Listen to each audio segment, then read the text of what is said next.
Vítejte zpět v našem ateliéru, já tady moc vítám Marii. Já ti chci moc poděkovat, že jsi za náma dorazila. Vím, že to nebylo jednoduché, protože včera koncert, dneska koncert. Takže moc děkuju, vážím si toho, že jsi na nás udělala čas. A chtěla bych se na začátek zeptat, jestli nám povíš něco o své cestě a vlastně i o tom, jak ses dostala k Bevit. Já jsem se k Bevitu dostala, nebo tak napřed ahoj všem, ahoj a děkuji za pozvání a to máme za sebou. Tak já jsem se dostala k Bevitu na jednom koncertě, paradoxně, kam jsme přijeli, nebo to byl takový mikrofestival. My jsme tam přijeli s kapelou a já jsem byla hodně nachlazená. A Filip Král, který nám tady dneska tak hezky vaří a dělá vlastně s Bevitem, co vím taky, tak mi tam vlastně ukázal Bodyguarda, kapičky. Směsku. A mě to fakt vytáhlo úplně. Ale tím to pro mě zase skončilo a pak vlastně na jednom pobytu Katarína Vlková mi o tom popovídala a tak už jsem se toho chytla, že mě to začalo jako víc zajímat. Takže pro mě, přestože jsem začala olejíčkama, tak vlastně jsem volně přešla na ty doplňky stravy, na ty proteiny se tomu říká. Já nevím, jestli to říkala správně. Ano, proteiny, že vlastně třeba I am happy mě vytáhl, když jsem byla hodně dole. Měla jsem nějaké zdravotní problémy, které jsem si nějak jakoby řešila a tak psychicky jsem vlastně frčela na tomhle, no. Že jsem fakt cítila úplně, když jsem si ho dala takový nával jako euforie. Jsem si říkala, jestli to není divný, ale není. A používáš ho nějak jednorázově nebo nějak pravidelně? No v té době jsem ho používala jako fakt pravidelně a teď už si to beru tak, jak mám chuť, vezmu si, jakože poslouchám to tělo, když se chce, mně přijde, že si samo říká, že vem si C60, vem si I am happy, vem si Bodyguarda, čuchni si tady, čuchni si tamhle, CBDčko si mažu všude se vším, tak to mě baví, jakože jsem třeba někde upadla a měla jsem fakt hrčů na koleni, ale jako velkou. A do druhého dne prostě potom CBDčko. Já teda jako nevím, jestli by bez toho CBDčka to nedopadlo stejně, ale můžeme to říct tak, že po namazání se to jako zmizelo, ale hlavně to přestalo bolet. Takže já jsem spokojená s výrobkama, no. Jo, to je super. Vyjmenovala jsi jich opravdu hodně, těch oblíbených, takže to děkuju za předání té zkušenosti. Ty jsi tady zmínila koncerty, hudbu, já vím, že to je tvá velká láska, nebo co sleduju, tak že opravdu vás v poslední době vidím všude a zaregistrovala jsem teď, že snad dokonce jste rovnou postoupili do finále soutěže Porta, tak jestli třeba i k tomu můžeš něco říct víc. Tak je to jako zajímavý. My jsme na Portu jeli tak jako rozvířit ty folkové vody a vůbec jsme nepočítali s tím, že bychom postoupili a ještě jsme to tam jako napali, že jsme tam fakt zahráli i píseň Ezotariánka, která je jako hodně nefolková, ale vlastně co mě mile překvapilo, že ta reakce těch porodců byla taková, že vlastně je to něco, co teďkon je potřeba. Že ty naše písně, nebo ty moje písně primárně jsou jako hodně motivační, hodně otevírají jako témata, který nejsou ty typický láska, les, oheň a zlomený srdce, ale že se fakt jakoby věnují v těch písních jako seberozvoji, nějaký motivaci a tak. Takže mě udělalo moc hezky na duši, že už je to vidět i mimo tu ezobublinu, kterou jsem si doteďka myslela, jako že nejsme schopní propíchnout a že vlastně se dostaneme i jako na místo, kde to uslyší lidi, kteří jako primárně nejsou naladěný jako my. A může to kdyby jednomu to otevřít oči. Třeba na té Portě právě, já jsem vždycky u písně Ezotariánka mám takový proslov o tom, co vlastně předcházelo té písni a proč jsem ji napsala a povídala jsem tam o Jóny Vajíčku a pak si mě tam zastavila taková babička, jedný soutěžící a říká, teda, já na tu ezotariku nejsem, ale když jsem vás slyšela povídat o tom Jóny Vejci, já se na to snad i dám. Víš, takže pro mě je to takhle, já neříkám, že chci překlápět lidi na to, aby byli ezo, něco, cokoliv, protože co je vlastně ezo, já to sama nevím pořádně, ale spíš mě baví ukazovat těm lidem, že je i jiná cesta k sobě, než to, co ukazují třeba standardní média. Takže tak. Jo, a je to určitě super si rozšířit ten obzor a myslím, že tu Portu to muselo hodně obohatit, že jste šli mimo, že jo, ten klasický jako folk, že to bylo zase něco jako jiného a očividně na to lidé reagovali pozitivně. Takže teď nám můžete přijít fandit do Řevnic, kde je finále a jsme se rozhodli, že to vyhrajeme. A když to nevyhrajeme, tak to zkusíme znova, to je jedno. Určitě. Vlastně. Já moc držím palce, jenom když si to tady zmiňovala, je nějaká možnost, kde by si mohli jako diváci poslechnout ty tvoje písničky? Všude. My jsme všude, ty jsi to říkala. Spotify, YouTube, CDčka máme, Apple, tady ty věci, všechny ty platformy, vlastně tam jsme. A když si zadáte třeba Pusto po vodě nebo Ezoteriánka, protože moje jméno je takový, že se špatně píše, tak Pusto po vodě vždycky se rozklikáte a doklikáte na nás. Mám Instagram, Marie Tilšarová, no já jsem úplně všude, ježiši. Jo, tak to nebude těžké tě najít. Ne. Dobře, a když jsme mluvili o těch vystoupeních, tak nevím, jak to máš třeba s nervozitou, nebo máš nějaký rituál, co ti třeba pomáhá před tím vystoupením? Malý pivo. Ale nevím, jestli tam, teď už jsem to řekla, jsem se chtěla zeptat, jestli to můžu říct, ale říkám to, no je to tak, hele, normálně fakt trošku jako uzemnit tím, ale já nebývám nervózní. Bývám nervózní na akcích, které nejsou moje, když jsem někde jako host na nějaký větší akci, která, když to není můj koncert, protože vnímám, že to jsou lidi, kteří třeba nepřišli na nás. A v těch písních opravdu já se jako obnažu často, jako jdu tam do naha. Tak někdo jako napíše knihu o sobě, někdo píše básně, někdo namaluje obraz, tak furt je to nějaké jako projevení sebe a svojí podstaty skrze tu tvorbu.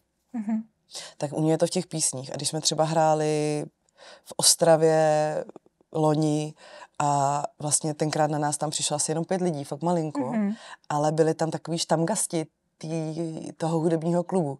Starší pánové nebo dredaři a říkám, do prkínka, co já jim tady budu hrát? To jsem byla nervózní.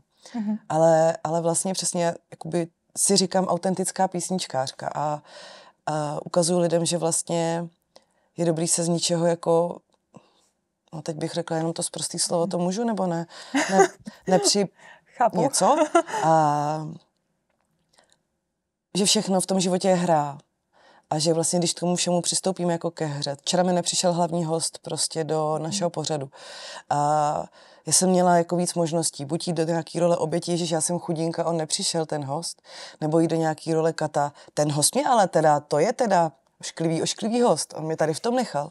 A nebo jít do role tvůrce. A vytvořit prostě ten program jinak, na místě. A k tomu ta nervozita lehká patří, ale zároveň je potřeba stát si jako v sobě.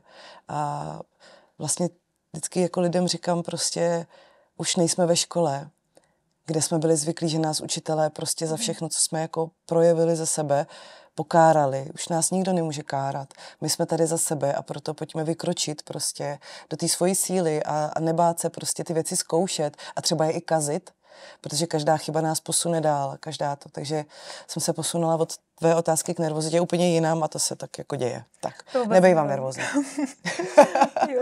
Jo, to je to, co říkáš, no, že ono, když se to může na začátku zdát, že vlastně je to špatně, tak potom člověk zjistí, že se posune někam, vlastně kam by se nedostal, když by se to nestalo. Přesně Já tak. to vnímám stejně, tohle. Ač mi teda mrzí, že hlavní host nedorazil, tak věřím, že ten program nakonec byl úžasný. Náhradním hostem se stala kamarádka moje Veronika Hudová, spisovatelka, která napsala Agnes a zakázanou horu, Boží daru, malé reklamní okénko. A ona je skvělá, takže ona, ač přišla na toho hosta, tak naštěstí tam byla a prostě se toho ujala úplně z klobouk dolů, z krácí a prostě jsme to spolu dali nádherně. Jo. A i o tom to je, no. Takže stačilo jedno malé pivo, jo? Když jsi přišel host. Včera tam byl malý svařák. Malý voněl svařák, tam. Já jsem se tě chtěla zeptat ještě na jednu věc, která úplně nesouvisí s hudbou, ale všimla jsem si a mě to hodně zajímá, že jsi nedávno byla na pobytu ve tmě, což často lidé využívají k nějakému právě osobnímu rozvoji. Jestli můžeš pozdílet nějakou svou zkušenost. Ale tma je krásný učitel. Já jsem si nedovedla představit, když jsem poslouchala příběhy lidí, kteří byli ve tmě, že bych vůbec šla do tmy, že jako bych sama se sebou vydržela týden, 2 dny, den, ne, jako. Ale tak se mi to tak jako různě, vždycky někdo o tom promluvil někde a já jsem cítila někde vzadu, že ta duše chce jít do té tmy, že to tam jako chce jít, ale ta hlava přesně říkala, Maru, to nedáš. Ty to se sebou jako nedáš. Prostě to nejde. A pak se stalo, že mě Lucka Ponikelská zvala na jednu akci.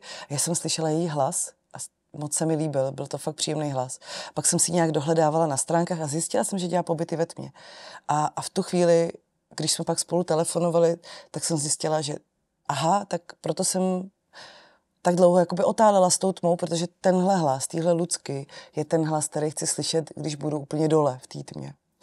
A tak jsem se rozhodla, že půjdu a měla jsem jít v březnu, až na konci března, ale shoda náhod prostě byla, že jsem šla už v únoru, jako vlastně, že v neděli jsem si řekla, že do té tmy nepůjdu, protože se mi tam naskytla jiná jako akce a psala jsem to Lucce a ona mi napsala, ale já mám teďkon ještě, když tak volnou tmu, teďkon od úterý. A hlava, no Maruš, to ne, to je blbost. Nejsi vůbec na to připravená, víš, ale pak si řekneš, jako na to se nedá připravit. Tak jsem šla a 3. den jsem z ní utíkala a je to takový můj soukromý golden buzzer, jak se říká, protože jsem vlastně opravdu z té tmy utekla. Já jsem tam měla stav, kdy jsem měla pocit, že mě chce Lucka zabít a že všechno, že už je konec světa, takže jsem utíkala ven a jak jsem otevřela ty dveře po 3 dnech ve tmě, tak jsem dostala totální jako perdu tím světlem. Tak to je takový ten můj golden buzzer. A pro mě to byla krásná jako paralela s tím, že já pořád jsem tlačila to, že chci být slavná a že už chci být na těch velkých pódiích a že chci prostě všechno hned. Rovnou prostě. Přitom my hrajeme 1,5 roku s tou kapelou, víš, jakože a udělali jsme velký kus cesty, je to krásný. A tohle pro mě bylo, takhle to může Maruš bolet, když se z minuty na minutu dostaneš někam, kde ještě nemáš bejt. Takže já jsem tmě vydržela do konce, já jsem se vrátila, protože to nešlo vyjít ven v tom světle. Nakonec Lucka přišla, popovídali jsme si, bylo to úžasný. A vlastně tomu já doporučuji každému, kdo jenom trošku jako touží víc se ponořit do ničeho. Kdo se potřebuje zastavit, kdo chce poznat víc sám sebe v těch nejniternějších polohách, ať už v těch ošklivých, protože tam přijdou, tak i v těch hezkých. A kdo chce poznat, co je mysli a mluva duše, protože tam se to člověk jako velice rychle naučí rozlišovat, kdy mluví ta hlava a kdy mluví duše. Duše nikdy nemá problém. Duše ti říká jenom hezký věci. Když ta hlava ta vždycky hledá, co může být za průšvih, co se může podělat, co může být prostě blbě. A naučit se s tím to rozeznávat, tam je velice snadný, protože tam nemáš nic jiného.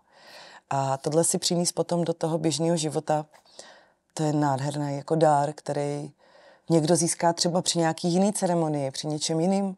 A já jsem prošla víc ceremonií, nejenom tmou, ale ta tma mi v tom hledala velký rozhled, že vidím víc do sebe. Takže jsem tam našla jako velký světlo v sobě, který... Teď na mě přeblikla kamera. Který mě zaskočil, který vlastně jsem do té doby neviděla. A pomalinku ho začínám jako používat, rozsvěcet ještě víc. Já úplně chápu tvoje obavy, protože jak jsi to popisovala, tak měla bych to úplně stejně, jako že to nezvládnu a že to nedám. Ale to, co jsi říkala, jako že člověk je hodně v té hlavě, to je pravda. A myslím, že v dnešní době prostě uspěchané fakt jako je těžké to rozeznat, tu duši od té hlavy, takže tohle to může být skvělý nástroj, skvělá inspirace. I já to teda zvážím, ač teď aktuálně pro mě asi s malými dětmi to není jako úplně. Jak máš malí děti? A hele, 4 a 9 budou mít, takže to je ještě takový. To je týden. Já vím, že to je týden. Kojíš? No. To trošku už ne, ale... role, takže můžeš. Už ne, ale ještě nedávno jo.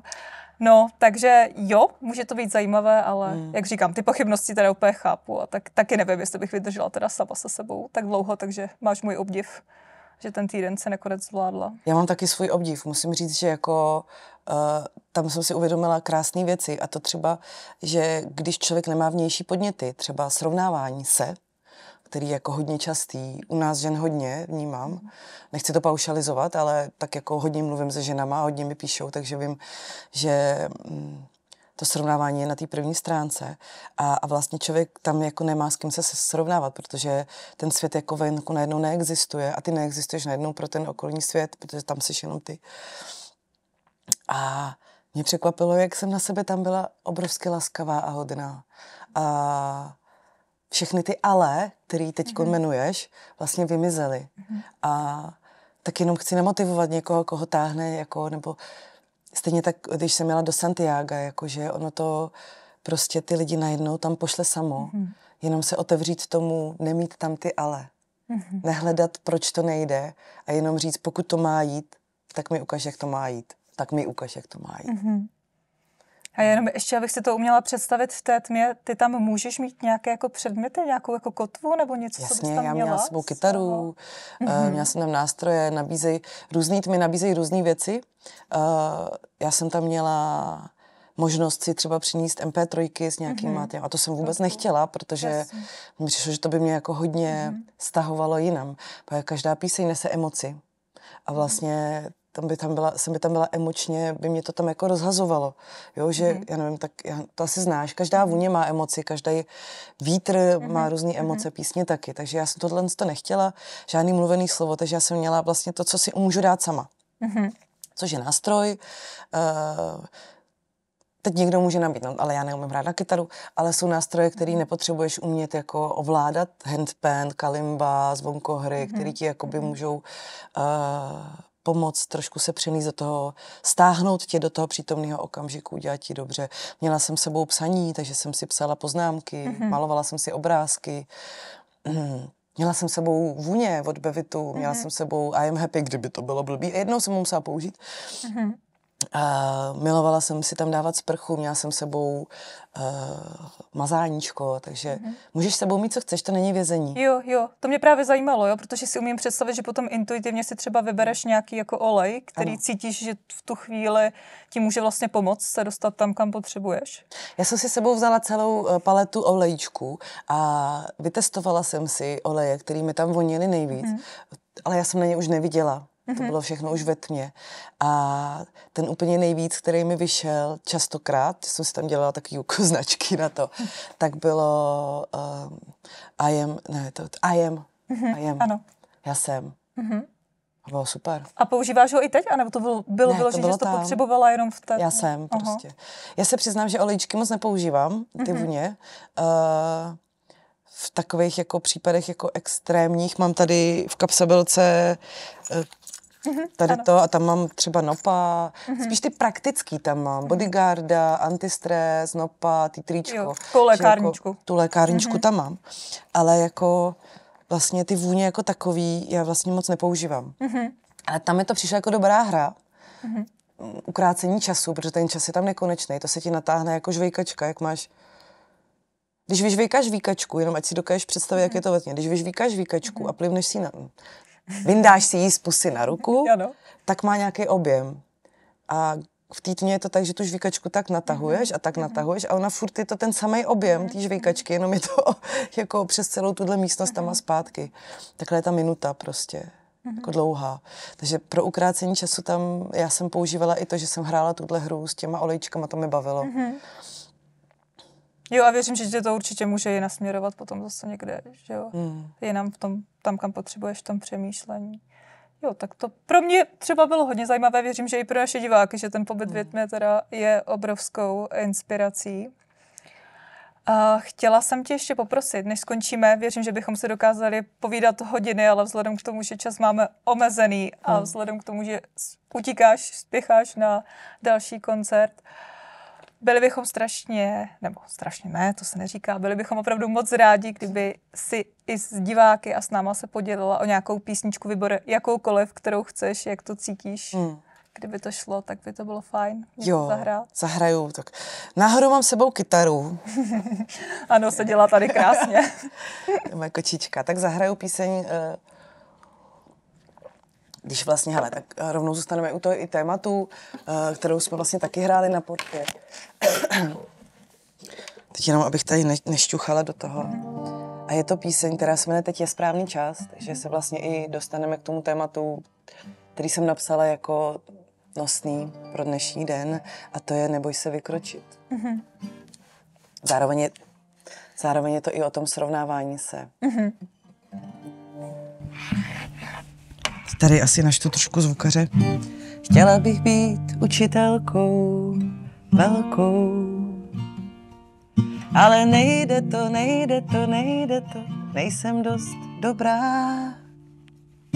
Chtěla bych být tanečnicí z tyčí, ale nejde to, všechny jsou lepší, každá líp cvičí. A já se ptám, kdo ti to říká, nejsi to náhodou jenom ty sama, kdo ve vlastním rozjetým vlaku za brzdu tahá.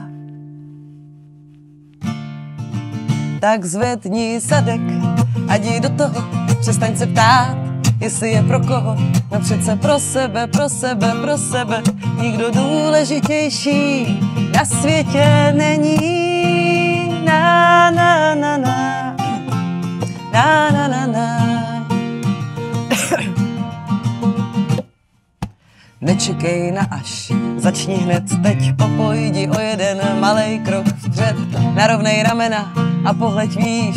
Vydej se na cestu, opust svou skrýš, tam tě nic nečeká, tam už to znáš, tak umlč ten hlas, co v hlavě máš, co říká ti nejde to, nejsi dost dobrá, tak vykroč teď hned, teď je správný čas. Na na na na na na, na na na. Teď je správný čas. Na na na na na na.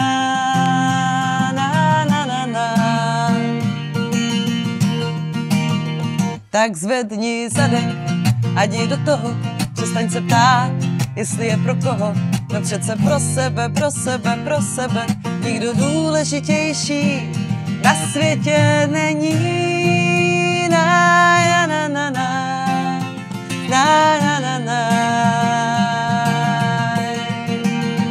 Tak zvedni zadek a jdi do toho, přestaň se ptát, jestli je pro koho, no přece pro sebe, nikdo důležitější na světě není. Na na na na, na na na na.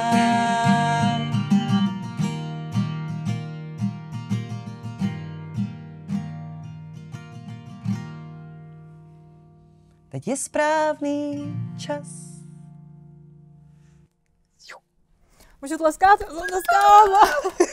Moc děkuju, bylo to úžasné. Přiznám se, kdybych mohla, hned jedu s tebou na ten koncert. Ano. Vyhlídnu něco v okolí a určitě se potkáme. A to já můžu říct, dneska přijďte k Pardubicím na koncert. Až skončí Skvělá samozřejmě informace. online slavnost Bevit. Samozřejmě. Kdo je poblíž, kdo je z Pardubic, tak podívejte se na stránky nebo na Facebook, to je. určitě tam bude napsané. Můžete za Maruškou rovnou dneska dorazit, možná se i potkat po koncertě, jestli je ta možnost. Jasně. Tak to by bylo fajn. Tak já ti ještě jednou moc děkuju, fakt jsem ráda, že jsi tady přišla. My se ještě za chviličku jednou uvidíme při vylosování našeho šťastného výherce. Koukneme, jestli jste položili nějaké dotazy, když tak se Marušky doptáme. Kdyby cokoliv, můžeme i odkaz třeba na stránku na Facebook dát do toho našeho chatu, ať to máte snadnější a můžete se podívat, kde zrovna Maruška hraje a můžete se s ní potkat. Takže určitě nám vydržte a za chviličku se ještě jednou uvidíme.